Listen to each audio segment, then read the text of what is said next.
కరెక్ట్గా 5 రోజుల క్రితం భారత్ అస్సలు ఊహించిన పరిణామం 22 తారీఖున జరిగిన ఘోర ఇష్యూ.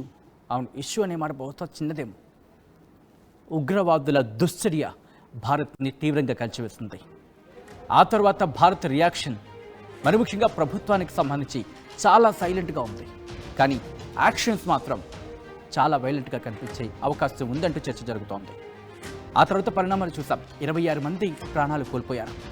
ఆ తర్వాత భారత్కు సంబంధించి ఎలా ముందుకు వెళుతోంది, పాకిస్తాన్ ఎలా ఎదుర్కోబోతోంది, ఇదే చర్చ యావత్ ప్రపంచం చూసింది. మరి ముఖ్యంగా ఆ రోజు ప్రధానమంత్రి అటు సౌదీ నుంచి రిటర్న్ వస్తున్న సందర్భంలో పాకిస్తాన్ ఎయిర్వే పాకిస్తాన్ మీదుగా రాకుండా ఇటు అరేబియా సముద్రం నుంచి ఇండియాలోకి అడుగు పెట్టడమే మొదటి జవాబుగా మాట్లాడుకున్న సందర్భం. ఈ నేపథ్యంలోని ఆ తర్వాత భేటీలు జరిగాయి. హోంమంత్రి పహల్గామ్లోకి వెళ్లారు, పరిస్థితిని సమీక్షించారు. ఆ తర్వాత భారత్ ముందుకు వెళ్ళింది, అడుగులు వేసింది, చర్చలు జరిగాయి. National security advisor Ajit Doval, విదేశాంగ మంత్రి జయశంకర్, రక్షణ శాఖ మంత్రి రాజ్నాథ్ సింగ్, హోంశాఖ మంత్రి అమిత్ షా, దాంతోపాటు ఇటు త్రివిధ దళాలకు సంబంధించిన అధిపతి అనిల్ చౌహాన్, దాంతోపాటు ఆర్మీ అధిపతి కావచ్చు, నేవీ అధిపతి కావచ్చు, లేకపోతే మరి ముఖ్యంగా మిలిటరీకి సంబంధించి అందరూ అధిపతులు కూడా ఇదే అంశం మీద కాన్సన్ట్రేషన్ చేశారు. ఆ తర్వాత అడుగు పడింది మొట్టమొదటి అడుగు పాకిస్తాన్కు సంబంధించి ఇటు దౌత్యపరమైన చర్యలకు దిగింది భారత్. దౌత్యపరమైన చర్యలకు దిగిన క్రమంలో కీలకమైన అడుగులు వేసింది. ఏంటవి? ముందుగా సింధు నదికి సంబంధించి నీటిని, సింధు నది జలాలను నిలిపివేసింది. ఆ తర్వాత మాట్లాడుకున్న సందర్భంలో సరిహద్దులకు సంబంధించి అఘారీ బోర్డర్ను మూసేసింది. ఆ తర్వాత ఇంకొక అడుగు ముందుకేసింది. పాకిస్తాన్కి సంబంధించి పాకిస్తాన్ నేషనల్స్ ఎక్కడున్న వాళ్ళ వీసాలను క్యాన్సిల్ చేసిన పరిస్థితి. తమ దేశాలకు విడిచి వెళ్ళిపోవాలంటూ 27వ తారీఖుకి సంబంధించి బోర్డర్గా పెట్టింది, డెడ్లైన్గా పెట్టింది. ఆ తర్వాత డిప్లొమాట్కి సంబంధించి ఆ సంఖ్యను కుదించింది. అక్కడి నుంచి ఎప్పుడైతే ముందడుగు వేసిందో పాకిస్తాన్ కూడా రిటాలియేషన్ అంటూ ముందుకొస్తోంది. ఇండియా మీద ఆంక్షలు మొదలుపెట్టింది. ఆ నేపథ్యంలో వేసిన మొదటి అడుగు సిమ్లా అగ్రిమెంట్ రద్దు. ఆ తర్వాత వాణిజ్యాలను ఒప్పందాన్ని రద్దు చేసుకుంది. ఇంకొక అడుగు ముందుకేసింది. అక్కడి నుంచి మిజైల్స్ టెస్ట్ను ప్రారంభించింది. అంతకన్నా ముందు వీసా ఫెసిలిటీస్కి సంబంధించి రిస్ట్రిక్షన్ విధించింది. ఎప్పుడైతే మిజైల్ టెస్ట్ చేసిందో అక్కడే ఉద్రిక్తతలకు దారి తీసిన పరిస్థితి. ఈ నేపథ్యంలో భారత్కి పాకిస్తాన్కి మధ్య ఆర్మ్స్ విషయంలో కావచ్చు, లేకపోతే మిలిటరీ కంపారిజన్ విషయంలో కావచ్చు, ఎవరిది పై సత్తా, ఎవరి సత్తా ఏంటి, ఎవరి దగ్గర ఎటువంటి అస్త్రాలున్నాయి, ఎటువంటి అస్త్రశస్త్రాలున్నాయి, ఎటువంటి అణ్వాయుధాలున్నాయి, ఎటువంటి క్యాలిక్యులేషన్స్ అనిపిస్తున్నాయి, ఇవన్నీ మీ ముందుంచే ప్రయత్నం చేస్తుంది ఆర్టీవీ. ఒకసారి మీరే చెప్పండి. నేను మీ ముందు జస్ట్ ఆ కంపారిజన్ మాత్రమే ముందుంచే ప్రయత్నం చేస్తున్నాను. మీరే మాట్లాడే ప్రయత్నం చేయండి. మన దగ్గర ఉన్న సత్తా ఏంటి, పాకిస్తాన్ దగ్గర ఉన్న సత్తా ఏంటి, ఎవరు ఈ యుద్ధంలో ఎంతసేపు పోరాడగలరు, అసలు పోరాడగలరా లేదా, మన దగ్గరున్న అస్త్రశస్త్రాలేంటి, మన దగ్గరున్న ఆ అణ్వాయుధాల పరిస్థితి ఏంటి, వీటన్నిటి గురించి మాట్లాడుకుందాం. Starting from here. ఇదిగోండి, మిలిటరీ ర్యాంకింగ్ నుంచి మొదలు పెడితే ఇండియా 4వ స్థానంలో నిలిస్తే మిలిటరీ విషయంలో పాకిస్తాన్ 12వ స్థానంలో నిలుస్తోంది. ఇది గ్లోబల్గా ఒక సంస్థ చేపట్టిన అధ్యయనంలో బయటకు వచ్చిన మాట. ఆ సంస్థ చెప్తున్న లెక్కల ప్రకారం ఇటు ఇండియా 4వ స్థానంలో ఉంటే పాకిస్తాన్ 12వ స్థానంలో ఉంది మిలిటరీ విషయంలో. ఇక్కడి నుంచి ఒక్కసారి బడ్జెట్ గురించి నేను మాట్లాడతా. ఒక్కసారి ఈ గ్రాఫిక్ ప్లేట్ను ఒక్కసారి హోల్డ్ ఆన్ చేయండి పీసీఆర్. దీనికి వెళ్లే ముందు గ్రేట్, ఇండియా 4వ స్థానంలో ఉండడానికి పాకిస్తాన్ 12వ స్థానంలో అక్కడే ఆగిపోవడానికి కారణం బడ్జెట్. మనం ఎంత బడ్జెట్ కేటాయిస్తున్నామో తెలుసా ఏడాదికి? సరే, ఏడాది గురించి మాట్లాడే కన్నా ఈ ఏడాదికి సంబంధించిన మాట్లాడే ప్రయత్నం చేస్తాను. దానికి $79 బిలియన్, అంటే అక్షరాల 6.8 లక్షల కోట్లు. ఎంత? 6.8 లక్షల కోట్లు. ఇంకోసారి చెప్తున్నా, $79 బిలియన్, 6.8 లక్షల కోట్లు భారత్ వెచ్చించింది ఈ ఏడాది. గత ఏడాదితో పోల్చుకుంటే 9 రెట్లు ఎక్కువ అనే మాట వినిపిస్తోంది. అదే పాకిస్తాన్ మనకెక్కడ దరిదాపుల్లో కూడా లేదు. పాకిస్తాన్ ఎంత వెచ్చించింది తెలుసా? తన బడ్జెట్ రక్షణ శాఖకు సంబంధించి కేవలం $7.6 బిలియన్. ఎంత? $7.6 బిలియన్. అంటే అక్షరాలా చెప్పాలంటే 760 కోట్ల రూపాయలు. ఎంత? 760 కోట్ల రూపాయలు. వందల్లో వాళ్ళ బడ్జెట్ ఉంటే మన బడ్జెట్ వచ్చేసి ఏకంగా లక్షల్లో ఉంది. $79 బిలియన్ $7.6 బిలియన్ ఎంత వ్యత్యాసం ఉందో చూసారుగా. కారణం వాళ్ళకి IMF నుంచి వాళ్ళకి అక్కడ భోజనానికి వాళ్ళ తిండికి మాత్రమే డబ్బులు ఉన్న పరిస్థితి. అది కూడా 2027 వరకు అనేది చర్చ. సో అక్కడికి అది ఆపేస్తాం. సో దట్ మనం ఇంకా మాట్లాడుకోవాల్సిన సిచ్యువేషన్ ఉంది కాబట్టి ఇక్కడ నుంచి నెక్స్ట్ గ్రాఫిక్ ప్లేట్కి వెళ్ళిపోదాం. బడ్జెట్కి సంబంధించి మనం చూసాం. So moving on to the next graphic plate. ఎవరి సత్తా ఏంటి అనే దాంట్లో యాక్టివ్ సైన్యం. మన దగ్గర ఎంతమంది యాక్టివ్ సైన్యం ఉన్నారంటే భారత్ దగ్గర ఇదిగోండి 14,55,440 మంది యాక్టివ్ సైన్యం. యాక్టివ్గా అంటే ప్రెసెంట్ యాక్టివ్గా ఉన్న వాళ్ళు 14,55,440. ఇక పాకిస్తాన్ విషయానికి వస్తే కేవలం 6,54,000, ఇన్ఫాక్ట్ 6,54,000 మంది. ఇంకా ఇంట్రెస్టింగ్ పార్ట్ చెప్తాను ఇక్కడ. మన యాక్టివ్ సైన్యం విషయానికి వచ్చినప్పుడు 14,55,440 మంది ఉంటే మనకి రిజర్వ్డ్ ఫోర్సెస్ ఎంతమంది ఉన్నారు తెలుసా? 1,55,000, ఇన్ఫాక్ట్ 1,15,000 మంది. అంటే అటు ఇటు కలుపుకుందాం అంటే 15 లక్షల, దాదాపుగా ఒకవేళ ఇది కూడా క్యాలిక్యులేట్ చేసుకుంటే 15,70,000 మంది అనుకోవచ్చు. 15,70,000 మంది మన దగ్గర సైన్యం ఉన్నారు. మర్చిపోవద్దు, వీళ్ళకి తోడు అందరినీ వీళ్ళని కూడా కలుపుకుంటే 150 కోట్ల మంది సైన్యం అనుకున్నారు. మీరు నేను మనందరితో కలుపుకుంటే పాకిస్తాన్కి సంబంధించి దాదాపుగా 25 కోట్ల మంది ప్రజలు వాళ్ళు, సబ్జెక్ట్ ద కరెక్షన్ సుమారుగా. సో ఎంతమంది వెళ్తారు? బలూచిస్తాన్ కూడా కలుపుకుంటుంది కాబట్టి బలూచిస్తాన్ని వాళ్ళు కలుపుకుంటే కలుపుకోకపోయినా అది వాళ్ళ ఇష్టం. కానీ అక్కడ బలూచిస్తాన్ సపోర్ట్ వెళ్ళదు కాబట్టి వాళ్ళ పరిస్థితి ఏంటో మనకు అర్థమైపోతుంది. పాకిస్తాన్కి సంబంధించి అక్కడ మీరు సిచ్యువేషన్ చూస్తున్నారు. ఇక్కడి నుంచి నెక్స్ట్ గ్రాఫిక్ ప్లేట్కి వెళ్ళిపోద్దామా? యాక్టివ్ సైన్యాన్ని చూసేసాం. ఇక్కడి నుంచి ఫైటర్ ఎయిర్ క్రాఫ్ట్స్ ఒక్కసారి చూడండి. ఫైటర్ ఎయిర్ క్రాఫ్ట్స్ 513 మన దగ్గర ఉంటాయి, భారత్ దగ్గర ఉంటాయి. 328 పాకిస్తాన్ దగ్గర ఉన్నాయి. ఇక్కడ ఎయిర్ క్రాఫ్ట్కి సంబంధించి మాట్లాడుకున్న సందర్భంలో కొన్ని విషయాలను ప్రస్తావించాలనుకుంటున్నాను.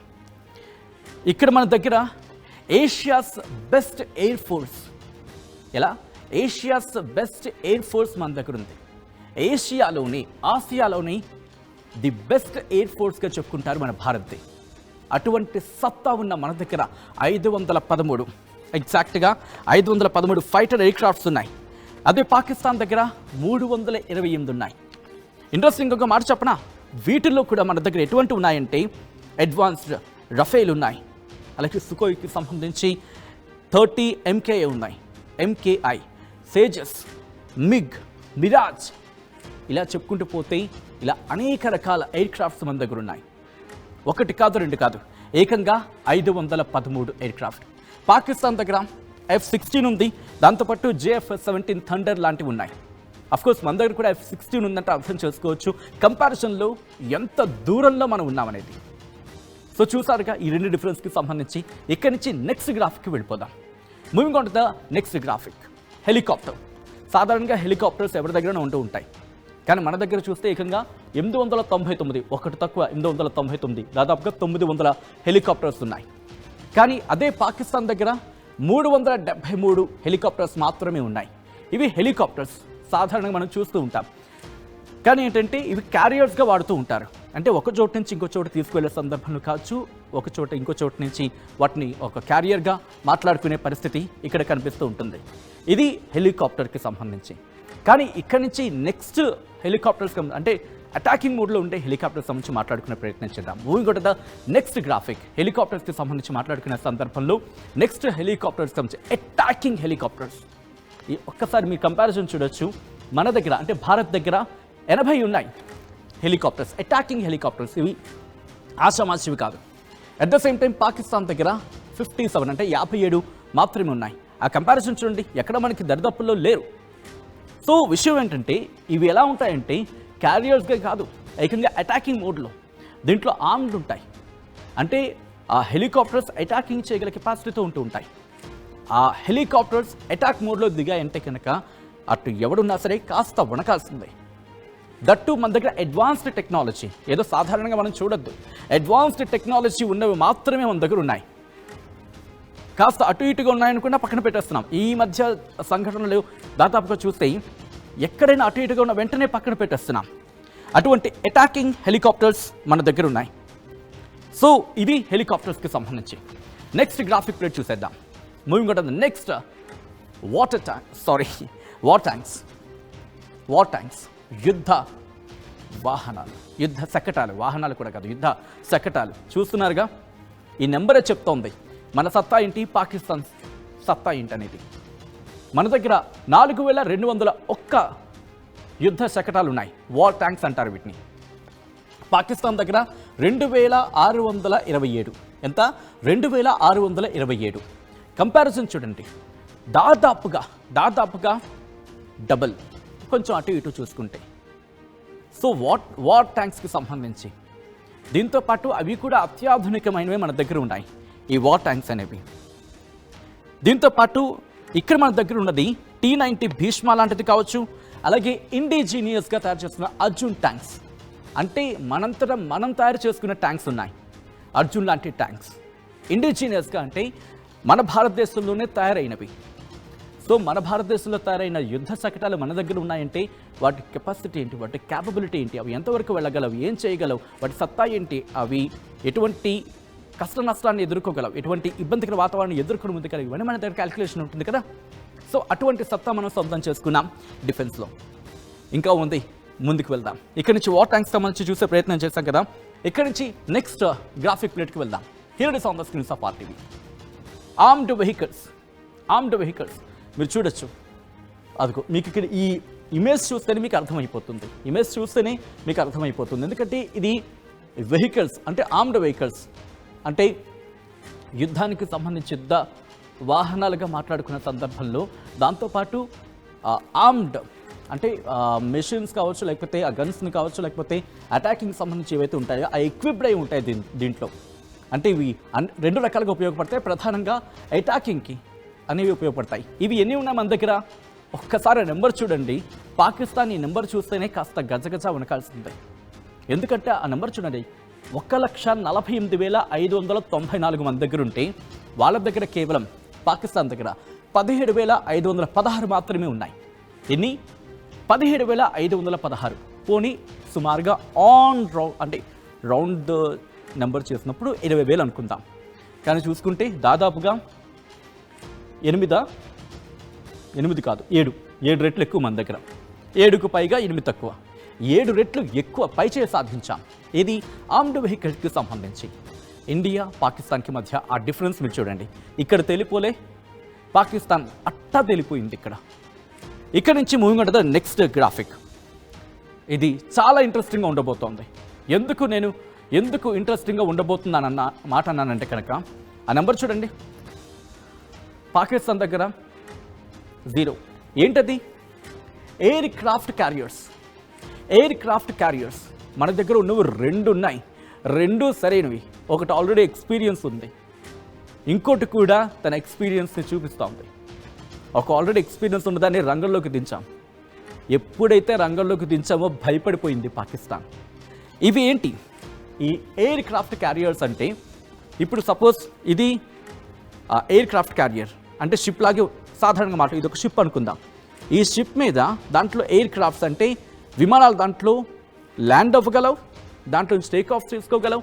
దాంట్లో ఎయిర్ క్రాఫ్ట్స్ ఉంటాయి. సుమారుగా 36 ఎయిర్ క్రాఫ్ట్ దాంట్లో పట్టే అవకాశం ఉంటుంది. యుద్ధ విమానాలు. ఇది బంగాళాఖాతంలో ఉంటుంది. ఇప్పుడు అరేబియా సముద్రానికి సంబంధించి వెళ్ళింది. పెసిఫిక్ ఓషన్లో ప్రజెంట్ కాపు కాసేందుకు వెళ్ళింది. అదే ఐఎన్ఎస్ విక్రాంత్తో పాటు ఐఎస్ విక్రమాదిత్య, ఈ 2 మన దగ్గర ఉన్నాయి. ఇవి ఎలా అంటే దాంట్లో కొన్ని వందల మంది కాదు, ఇంకా వేల మంది, 1600 మంది అనుకుంటా పట్టేయగలరు ఫోర్సెస్. దాంతోపాటు ఎయిర్ క్రాఫ్ట్స్ దాంట్లో పడతాయి.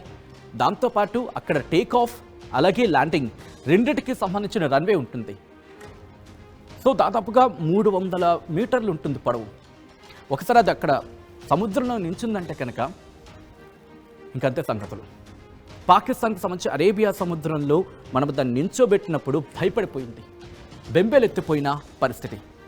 ఎక్కడ ముందుకు వెళ్ళడానికి లేని పరిస్థితి ఉంటుంటుంది ఒకవేళ ఏమైనా అటు నుంచి వస్తాయి. సో వాళ్ళ దగ్గర ఒక్కటి కూడా లేదు. గాజీకి సంబంధించి మాట్లాడుకున్న సందర్భంలో అది అప్పుడే కొట్టుకుపోయింది. సో దాని మీద చాలా మీమ్స్ కూడా మీరు చూస్తుంటారు. ఇక నుంచి నెక్స్ట్ మూవ్ ఆన్ అయిపోయే ప్రయత్నం చేద్దాం. ఎయిర్ క్రాఫ్ట్ క్యారియర్స్కి సంబంధించి మాట్లాడుకున్నాం. ఐఎన్ఎస్ విక్రాంత్ని ఎప్పుడైతే అక్కడ మనం దించామో భయపడిపోయింది. హౌతీలు ఏకంగా రియాక్ట్ అయ్యారు. దాన్ని పేల్చేస్తామంటున్నారు ఐఎన్ఎస్ విక్రాంత్కి సంబంధించి. అంతలా అది ఇంపాక్ట్ చూపిస్తుంది. పాకిస్తాన్ ఎక్కడ రియాక్ట్ కావట్లేదు, కానీ యెమెన్కి సంబంధించి హౌతీలు రియాక్ట్ అయ్యారంటూ ఒక చర్చ అయితే మాత్రం ప్రారంభమైంది. ఇక్కడ నుంచి మూవింగ్ ఉంటుంది సబ్మెరైన్స్కి సంబంధించి మీరు చూస్తుంటారు.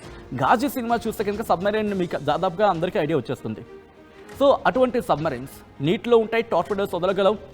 ఇక్కడ మాత్రం కంపారిజన్ చూస్తే వాళ్ళకు ఒక 8 ఉన్నాయి, మనకు మాత్రం 18 ఉన్నాయి. ఇక్కడ చూసుకున్న డబుల్ సబ్మెరైన్స్ అంటే జలంతర్గాములు అంటూ ఉంటాం. నీటిలో ఉంటాయి. ఇవి కొన్ని రోజుల పాటు ఉండిపోతాయి, చెప్పాలంటే కొన్ని నెలల పాటు ఉండిపోతాయి. అవి ఎక్కడ ఉన్నాయో కూడా తెలియదు మనకి. అలా నీటిలోనే ఉండిపోతూ నీటిలోనే ఆపరేషన్స్ చేస్తూ ఉంటాయి. సో ఇది చాలా కీలకం. నీటిలో ఉంటూ అక్కడ విషయాన్ని పసిగట్టి నీటిలోనే ఉంటూ శత్రువులను పట్టేస్తూ ఉంటాయి, శత్రువుల అంతు చూసేస్తూ ఉంటాయి. అలాంటిది అడ్వాన్స్డ్ సబ్మెరైన్స్ మన దగ్గర 18 ఉన్నాయి, వాళ్ళ దగ్గర 8 మాత్రమే ఉన్నాయి. అవి కూడా పెద్ద అప్డేటెడ్ కాదు అనేది కాస్త చర్చ జరుగుతోంది. సో సబ్మెరైన్స్కి సంబంధించి చూసాం. ఇక్కడ నుంచి నెక్స్ట్ గ్రాఫిక్ ప్లేట్కి వెళ్ళిపోదాం. ఈ నెంబర్ చూస్తేనే చాలు గజ గజ గజ గజ గజ వణికిపోతుంది పాకిస్తాన్. మీకు గుర్తుందా, వాళ్ళు ఎప్పుడైతే surface to surface missile test చేశారో మనం కూడా మొట్టమొదట ఐఎన్ఎస్ సూరత్ని రంగంలోకి దించాం. గుర్తొచ్చిందా మీకు? ఐఎన్ఎస్ సూరత్ ఎప్పుడైతే ఒక చిన్న ఇమేజ్ మీరు చూశారు, ఇలా దాని ఫేస్ ఇలా ఉంటుంది. ఇక్కడి నుంచి మిజైల్ని ఫైర్ చేస్తున్నప్పుడు ఐఎన్ఎస్ సూరత్కి సంబంధించి అదే డెస్ట్రాయ్ ఏం చేస్తుందంటే కనుక అక్కడి నుంచి, అంటే పాకిస్తాన్ సపోజ్ ఏదైనా మిసైల్ని కనుక ప్రయోగించింది అనుకుందాం, ఆ ప్రయోగించిన మిసైల్ని ఇది పేల్చేస్తుంది. సో వీటిలో రేంజెస్ ఉంటూ ఉంటాయి. కొన్ని ఒక సెవరల్ రేంజెస్ వరకు, సపోజ్ ఒక 100 కిలోమీటర్లు, లేకపోతే 200 కిలోమీటర్లు, 300 కిలోమీటర్లు, వీటిని మనం ఇంటర్సెప్టర్స్ కింద మాట్లాడుకుంటూ ఉంటాం సాధారణంగా. బట్ ఇవి యాంటీ మిసైల్స్కి సంబంధించి డెస్ట్రాయిస్ అంటే విధ్వంసం సృష్టిస్తాయి, వాటిని పేల్చేస్తాయని చెప్పుకోవాలి. మన వాడుక భాషలో చెప్పాలంటే వాటిని నాశనం చేసేస్తాయి. సినిమాలో మీకు గుర్తుందా, ఇటు పాత సినిమాలో మనకి చూపిస్తూ ఉంటారు, ఇటు నుంచి ఒక బాణాన్ని వదిలితే కనుక ఇటు నుంచి ఇంకో బాణాన్ని వదులుతారు. ఆ 2 బాణాలు ఇలా ఒక దగ్గరికి వచ్చినప్పుడు ఒక బాణం ఇంకో బాణాన్ని పూర్తిగా స్మాష్ చేసేస్తుంది. సో ఇలా స్మాష్ చేయగలిగే బాణమే ఆ మిజైలే డెస్ట్రాయర్ అని మాట్లాడుకుంటూ ఉంటారు. అది మన దగ్గర ఏకంగా 13 ఉన్నాయి, వాళ్ళ దగ్గర ఒక్కటి కూడా లేదు. ఏదో అంటుంది కదా న్యూక్లియర్ అంటూ, ఏదో వాళ్ళ దగ్గర ఒక 175 ఉన్నాయి, మన దగ్గర 180. అంటే 170 నుంచి 175 మధ్య వాళ్ళ దగ్గర ఉంటే మన దగ్గర 175 నుంచి 180 న్యూక్లియర్ వార్ హెడ్స్ ఉన్నాయని చెప్తున్నారు. సో వాళ్ళు ప్రయోగిస్తాం భయపెడుతున్నారు కదా. ఇదిగో ఆఖరిలో ఉన్న ఇదొక్కటి చాలు వాళ్ళు ప్రయోగించే మిజైల్స్ని గాల్లోనే పేల్చి పడేయడానికి. వాళ్ళు ప్రయోగించిన వాటిని గాల్లోనే పేల్చి పడేయడానికి ఇదొక్కటి చాలు రేంజెస్ బట్టి. దీంట్లో ఐఎన్ఎస్ సూరత్ ఇప్పటికే రంగంలోకి దిగింది. ఐఎన్ఎస్ సూరత్తో పాటు ఇంకా చాలా ఉన్నాయని చెప్పుకోవాలి. విశాఖపట్నం క్లాస్కి సంబంధించి ఒక 4 ఉన్నాయి, కోల్కతా క్లాస్కి సంబంధించి 3 ఉన్నాయి, అలాగే ఢిల్లీ క్లాస్కి సంబంధించి 3 ఉన్నాయి, అలాగే రాజ్పుత్ క్లాస్కి సంబంధించి 3 ఉన్నాయి. ఇంకా చెప్పాలంటే అగ్ని-5 లాంటి మిజైల్స్ దాదాపుగా 5200 కిలోమీటర్ల రేంజ్ ఉన్నవి మన భారతదేశం దగ్గర ఉన్నాయి. దాంతోపాటు మన భారతదేశం దగ్గర అగ్ని-6 లాంటివి కూడా ఇంకా ముందుకు వెళ్ళే అవకాశం కనిపిస్తోంది. బట్ వాళ్ళ దగ్గర ఉన్నది షాహీన్-3, అది అబౌట్ 3000 కిలోమీటర్స్ లోపలైన ఒక మాట వినిపిస్తోంది. సో ఈ నేపథ్యంలో ఒకసారి కంప్లీట్గా మాట్లాడుకున్న సందర్భంలో ఇంకొక కాస్త సప్లైస్ గురించి మాట్లాడుకుంటే, మన భారత్కి ఇటు ఫ్రాన్స్ నుంచి, ఇజ్రాయెల్ నుంచి, యుఎస్ నుంచి మనకి సప్లయర్స్ ఉంటే వీటిల్లో కీలకమైంది, ఇప్పటికే ఎక్స్పీరియన్స్ ఉంది, మనకి దగ్గరైంది, ఆప్త బంధువు కింద చెప్పుకుంటున్న పక్షంలో రష్యా మనకి మెయిన్ సప్లయర్. ఫ్రాన్స్ నుంచి మనం తెచ్చుకుంటున్న సిచ్యువేషన్స్ కూడా చూసాం. టెక్నాలజీ పరంగా మనకి ఇజ్రాయెల్ కూడా సపోర్ట్ చేస్తూ ఉంటాయి. ఇక్కడ వాళ్ళ విషయానికి వస్తే, అంటే పాకిస్తాన్కి సంబంధించి మాట్లాడుకుంటే 148 plus student-led startups, 11 exited startups, 12 cash flow positive startups, KL deemed to be university.